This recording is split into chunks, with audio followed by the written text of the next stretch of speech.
안녕하세요. 2019년 10월 7일 월요일입니다. 월요일에 사법농단이라고 하는 재판 중에 하나로 유해용 판사가 재판받는 게 있었어요. 이날 재판에는 이모라는 그 부장 판사가 여자가 증인으로 나왔는데 여자가 2015년 1월부터 2년 동안 대법원 재판연구관으로 일을 했던 사람이에요. 그리고 현재는 사법정책연구원 연구위원으로 근무하고 있다고 하는 사람인데, 유해용 판사가 직권남용 권리행사 방해로 뭐 다른 판사들하고 마찬가지로 직권남용 권리행사 방해로 재판을 받고 있는데, 이분은 공무상 비밀 누설하고 절도 혐의 여기가 더 추가된 게 있어요. 그래서 오늘 공무상 비밀 누설 절도 혐의에 대해서 집중적으로 이제 신문이 이루어지는 그런 날이었었어요. 근데 이 증인이 나와서 신문을 받았는데, 유해용 지금은 이제 변호사를 하고 있는데, 이분이 작년에 검사들이 이분의 사무실을 압수수색을 했을 때 컴퓨터에 이 부장 판사나 다른 그 재판 연구관들이 작성했던 신건 검토 보고서 파일들이 나왔다는 거예요. 그러면서 이제 검찰이 유해용 수석 재판 연구원이 영리를 목적으로 해서 변호사 영업에 활용하기 위해서 이런 서류들을 대비비 문건들을 가지고 나와서 무단 반출을 했다는 그런 혐의로 공무상 비밀누설 절도 혐의를 기소한 거였었어요. 그러면서 이 증인에게 벌써 이거 참고인 진술을 작년에 받았었나 봐요. 그러면서 재판 연구관으로 재직할 때 판사가 재직 시 연구관 검토 보고서 파일을 가지고 나가는 것은 심각한 문제라고 생각을 한다라고 진술을 했는데, 여기 대해서 이제 물었어요. 그러면서 그렇게 생각한 이유는 뭐냐? 그렇게 하니까 이 증인이 대부분은 지금 확정된 판결에 대해서도 검토 보고서를 일반적으로 공개하지 않는데, 학술적이거나 논문 작성 이런 특별한 목적을 위해서만 일부러 그것도 보고서 내용에 해당 부분을 다 삭제하고 준다, 이렇게 얘기를 했어요. 그러면서 특히 신건 검토 보고서, 뭐 저는 이 내용 자체를 잘 모르겠는데 아무래도 어떤 그 재판이 이제 좀 새로운 사건일 경우에 하지 않나, 이런 생각을 하면서 이제 이 재판을 봤었어요. 그러면서 신건 검토 보고서 같은 경우에는 대부분 잠정적인 결론인데다가 당사자 명과 1심, 2심 판결물도 들어가 있고 상고 이유에 대해 잠정적으로 검토를 한다. 잠정적이긴 하지만 대부분 신건 연구 보고서대로 결론을 내려놓고, 결론이 바뀌더라도 바뀐들 아주 예민한 내용이다. 그러면서 만일 밖에서 당사자들이 내가 왜 이겼나 졌나 그 보고서를 가지고 항의를 하거나 하긴 한다면 대부분이 굉장히 난감한 상황이 된다. 그러면서 신건 보고서는 사후 4, 5년씩 대부분의 계류 중인 사건들이라 밖으로 유출된다면 큰일이 나는 상황이다, 이제 이렇게 얘기를 했었어요. 그러면서 검사가 법관이었던 사람이 퇴직 후 검토 보고서를 가지고 나갈 수 있다는 생각을 한 적이 있느냐, 이게 여자는 굉장히 있을 수 없는 일이다. 제가 작성한 신건 보고서가 외부에 돌아다닌다고 생각하면 제 명예도 훼손이 될 뿐 아니라 대법원의 전체적으로 문제가 심각해진다, 라고 얘기를 이제 이렇게 얘기를 했는데, 검사가 신문이 거의 다 끝날 무렵에 그 서울대 근영준이라는 교수, 이름은 정확한지 모르는데 서울대 근영준, 뭐 제가 듣기엔 그렇게 했는데 교수를 알고 있느냐 이렇게 물었는데, 이제 이 증인이 이제 알고 있다, 이제 이렇게 얘기를 했는데, 요거는 아마 뒷부분에 나오는 그런 신문하고 좀 관련된 그런 인물인 것 같았었어요. 그러면서 이제 변호사 신문이 됐는데, 변호사가 그 유해용 변호사의 지금은 이제 변호사를 하고 있는데, 이분의 변호사가 좀 나이 드신 남자분이 있고 여자 변호사가 있고 또 남자 변호사가 있어요. 좀 젊은. 그런데 좀 이 나이 드신 그 남자분이 신문을 굉장히 잘한다고 저는 생각을 해요. 그리고 재판 중간중간에도 검사들이 신문하는 것에 대해서 필요할 때 브레이크도 잘 건다고 생각을 해요. 그래서 이제 변호사가 신문을 하면서 증인 보고 JTBC와 인터뷰를 한 적이 있죠. 이렇게 물었어요. 그러니까 있다고. 그러면서 이제 언제인지 기억이 없고 뭐 작년 8일인지 이렇게 하면서 기억이 없다. 그러면서 상대방이 누구인지 앵커가 누구인지 이름을 모르겠다. 이렇게 얘기를 했어요. 그래서 변호사가 강제 징용 사건에 대해서 증인은 담당한 적이 없죠. 이렇게 물으니까 여자가 이제 없다. 이렇게 하는데 전반적으로 이 증인이 JTBC에 대한 얘기를 할 때 굉장히 상대적으로 굉장히 이렇게 목소리가 작은 목소리를 하는 거예요. 저도 느끼기에 눈에 띌 정도로 여자가 굉장히 작은 목소리로 대답을 했어요. 그러면서 변호사가 공보관 규칙에 현직 판사가 언론하고 인터뷰를 할 때는 신고를 해야 된다는 걸 알고 있느냐, 이렇게 얘기를 하니까 검사 박수정이가 이제 난리가 났었어요. 그러면서 규칙에 대해서 묻는 것에 대해서 굉장히 난리를 하면서 이제 좀 이제 옥신각신 했었죠. 그런데 이제 판사가 그 검사의 이의를 기각한다. 공격성 질문을 인정하기 어렵다. 그러면서 이제 그 공보 규칙에 대해서 그러면서 질문을 계속 하라고 얘기를 했었어요. 그러면서 그런 공보 규칙이 있는 거 아느냐. 그러니까 여자 증인이 모른다. 그렇게 하면서 이 증인이 이 판사가 질문도 굉장히 곧잘해요. 처음부터 질문을 굉장히 세게 하질 않고 유도 신문이랄까 이렇게 하면서 이 증인한테 굉장히 하여튼 유도 신문이랄까 하여튼 그걸 굉장히 잘한다고 생각을 해요. 그러면서 이 공부 규칙에 대해서 묻고 나서 이 그 인사 때마다 이런 그 신권 검토 문건을 넘겨주질 않느냐. 그리고 증인도 이런 문건들을 전임자한테 받질 않았느냐. 이렇게 이제 얘기를 하고, 그러면서 이제 이 증인이 뭐 간행적으로 서로 하고 있는 거고, 그리고 팀장들이 이런 서류를 보관하고 있는 것은 일리가 있다고 생각을 한다. 이제 이 증인이 그렇게 얘기를 했었어요. 그러면서 이제 변호사가 변호사들이 활용 가치가 있다고 하는 거, 그러면서 이 여자 증인이 검찰에 나가서 얘기한 거, 대법원 재판연구관들이 작성한 보고서에 매우 중요한 법률적 쟁점이 잘 정리되어 있고 실제 판결문에 반영되는 경우가 많기 때문에 재판을 할 때 매우 중요한 자료들이다. 변호사들에게 그 활용 가치가 매우 높은 것을 알고 있다. 라고 진술했는데 증인은 변호사 경험이 있느냐 이렇게 물었어요. 그러니까 이 여자가 당연히 뭐 이 여자 증인은 그 변호사로 일한 적이 없죠. 그러니까 재판연구관 보고서가 변호사에게 활용 가치가 높다는 것이 어떻게 알고 있느냐. 변호사 경험도 없으면서 그러니까 결국은 이렇게 정리를 하면서 경험한 얘기가 아니라 추측을 얘기한 거다. 이렇게 얘기를 했는데 사실 뭐 재판에서 보면 항상 그 증인 선서를 하고 하는 게 증인이 경험한 사실들을 또 기억에 의해서 얘기해달라고 하는데 이 여자는 추측을 얘기를 한 거죠. 예.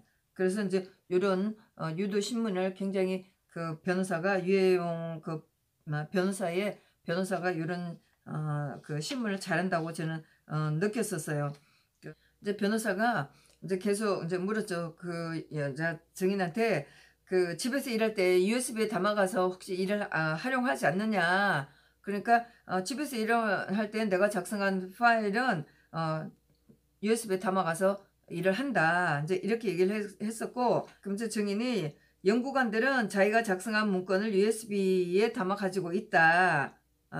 이런 얘기도 나왔었고, 그러면 이제 또 변호사가 문건을 가지고 나가서 변호사업에 활용하면 어떤 구성 요건에 해당된다고 보나, 이렇게 하니까 이 증인이 가지고 나가서 영업을 변호사업에 영업을 한다는 것은 국회에서 법도 있고 굉장히 심각한 문제가 될 수도 있다. 이렇게 얘기를 했는데, 이제 이 변호사가 증인은 강제징용 제3고 사건 선고 전인데 JTBC에서 나가 대법원에서 그 사건이 어떻게 진행이 안 되고 있었는지 심층 검토가 안 되고 있었고, 담당 연구관은 총괄 부장 연구관이다. 그렇게 얘기를 했었죠. 그러면서 증인이 그렇게 말한 거는 그런 공무상 비밀 누설죄에 해당되지 않나, 이렇게 물었어요. 그러니까 박주성이가 브레이크를 걸면서 불필요한 신문이다.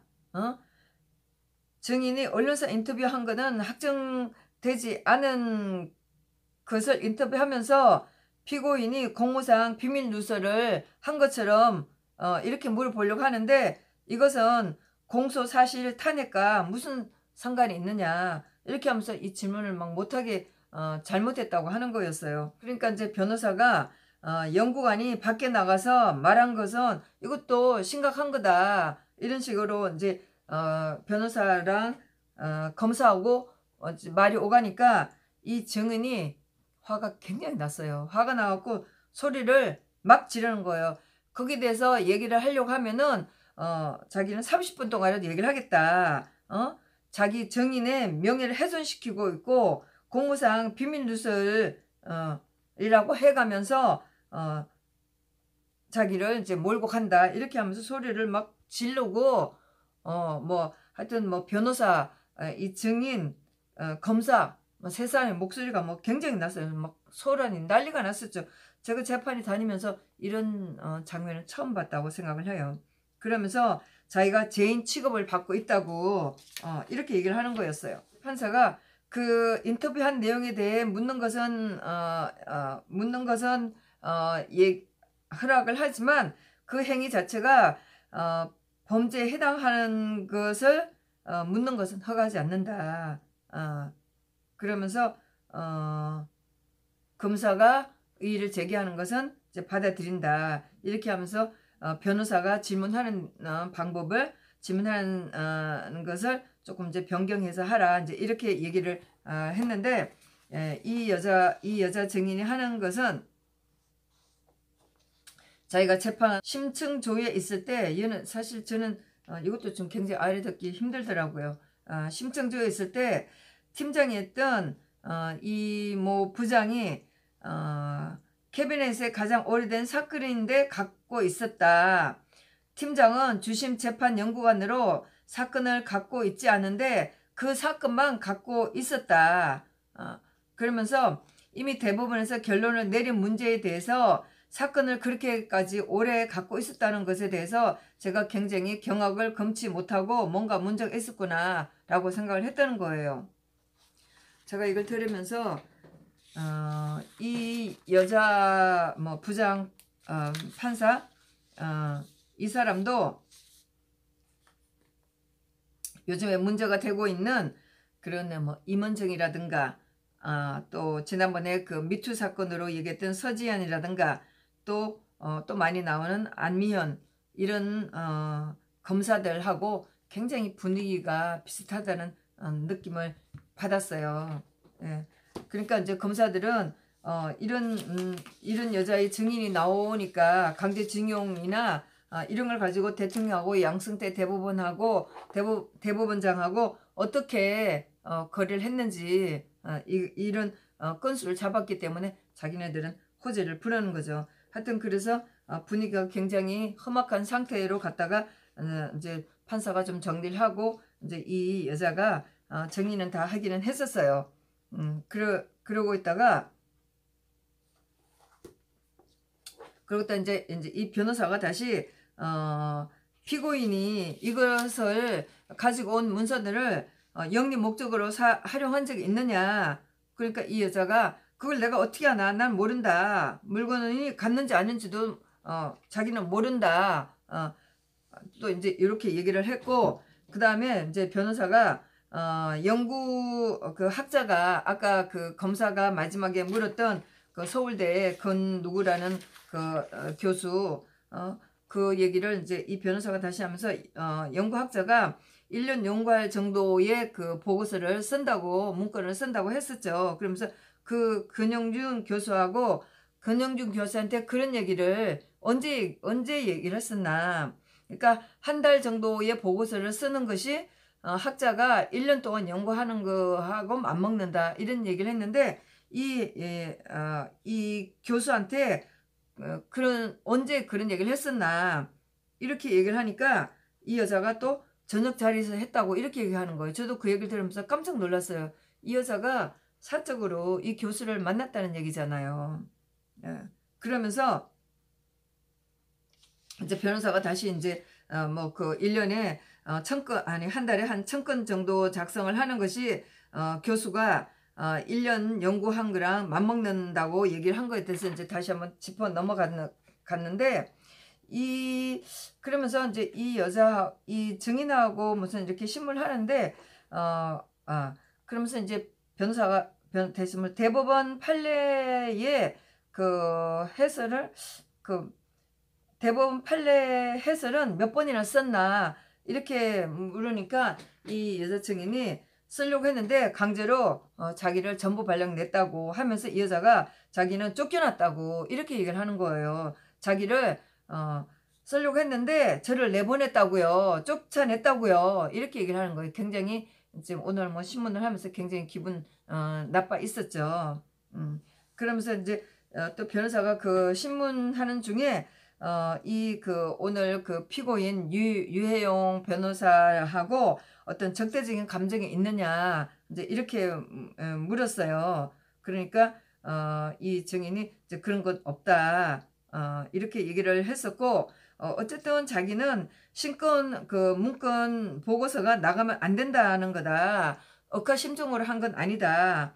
이렇게 얘기를 한 게 있었는데 이 증인은 계속 자기는 유해용 부장 판사가 어떤 문건을 가지고 나갔는지 전혀 모르고 인사 발령 난 게 2017년 2월 달이 돼서 아마 대전 지방법원으로 내려가게 됐었나 봐요. 이제 뭐 그게 이제 지방으로 내려가서 화가 났는지 모르겠는데 하여튼 뭐 자기가 자기를 내보냈다고 하면서 굉장히 화가 나 있는 상태고 자기가 하던 일을 못하게 된 거에서 화가 났는지 하여튼 굉장히 분위기가 굉장히 그 자리에서 나간 것을 굉장히 화가 난 그런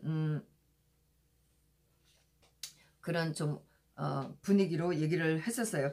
그리고 변호사가 계속 신문을 하는데 그 서울대 그 건모라는 교수를 얘기하는지 제가 요거는 잘 못 알아들었는데 그 사적으로 2번 만났다고 했었죠. 이렇게 묻는 거예요. 그러니까 이 증인이 갑자기 또 굉장히 어색하다고 그럴까 하면서 검사 쪽을 바라보면서 이걸 말해야 되나? 이렇게 얘기를 하는 거예요.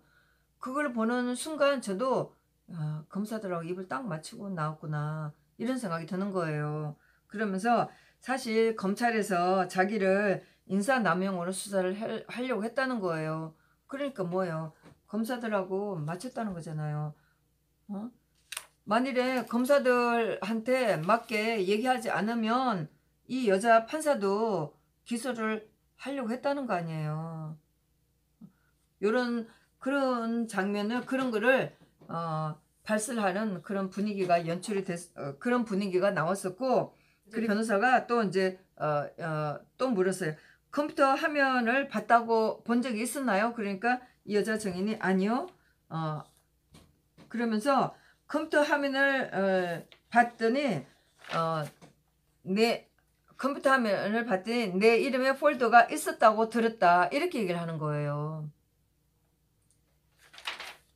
사실 또 이렇게 하면은 이거는 자기가 경험했다든가 기억력에 해당되지 않는 거거든요. 이건 남의 얘기를 듣고 하는 거잖아요. 이건 이제 검사들이 얘기를 했겠죠. 이 여자를 신문을 할 때 컴퓨터 화면을 봤더니 네 이름의 폴더가 있었다라고 들었다. 이렇게 얘기를 했으니까 이 증인이 굉장히 오늘 실수를 많이 했었죠. 이제 이런 장면이 연출이 됐는데 이제 제가 느끼는 거는 사실 뭐 판사를 했든 검사를 했든 막상 증인으로 나오면 여러 가지로 이제 뭐 이런 완벽할 수는 없어요.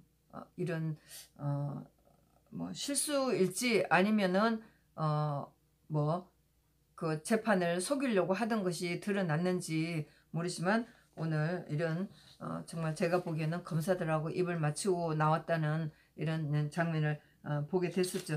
결국은 이 검사들은 어떻게든 이 재판받는 판사들이 이 재판받는 판사들의 보고서가 임종원 차장한테 올라가고 그것이 또 양승태 대법원장한테 올라가서 박 대통령하고 대법원장이 어떻게 거래를 했는지 이거를 밝히려고 하는데 오늘 변호사가 굉장히 신문을 잘했다는 생각이 들어요. 결국은 이렇게 해서 오늘 증인은 여러 가지로 좀 미숙한 그런 신문을 하는 것을 봤었죠.